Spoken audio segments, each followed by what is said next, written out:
मविया आणि मनसेचं शिष्टमंडळ केंद्रीय निवडणूक आयुक्तांची भेट घेणार आहेत। केंद्रीय निवडणूक आयुक्तांची सकाळी 11 वाजता ही भेट होईल।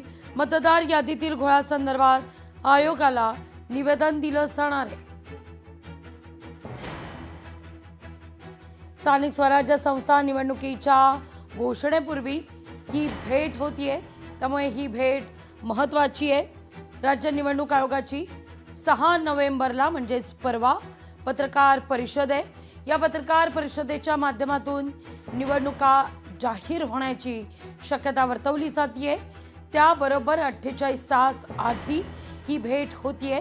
केंद्रीय निवडणूक आयोगाची मनसे आणि मवियाचं शिष्टमंडळ ही भेट घेत आहे, त्यामुळे ही भेट अत्यंत महत्त्वाची आहे। मोर्चानंतर वोट चोरी, दुबार मतदार या सगळ्या मुद्द्यावर मविया आणि मनसेनं आवाज उठवलाय। अधिक माहिती घेऊया आपले प्रतिनिधी स्वप्नील जाधव यांच्याकडून। स्वप्नील, काय अधिक माहिती?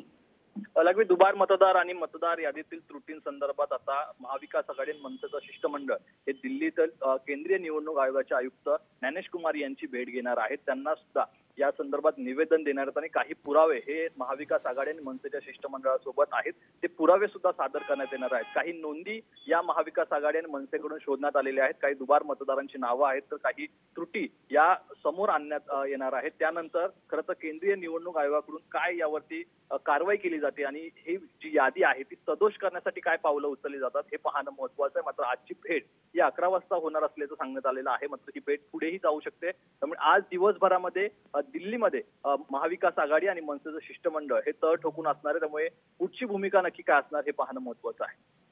लागवे स्वप्नील, धन्यवाद तुम्ही दिलेल्या सविस्तर माहिती करता।